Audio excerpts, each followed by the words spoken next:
The activity for day one of our Ramadan family-based activity calendar is to decorate your Ramadan Ibadah corner together.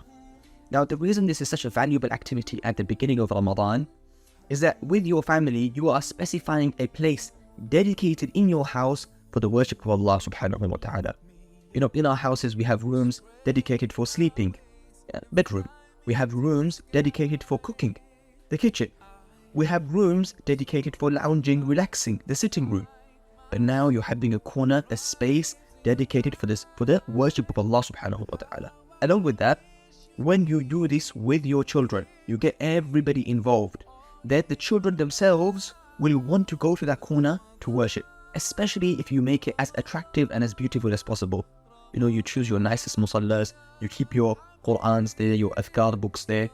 Put some fairy light up, perhaps. Try to make it as attractive as possible, especially for the children. Get them involved. And they will themselves long to go there and worship.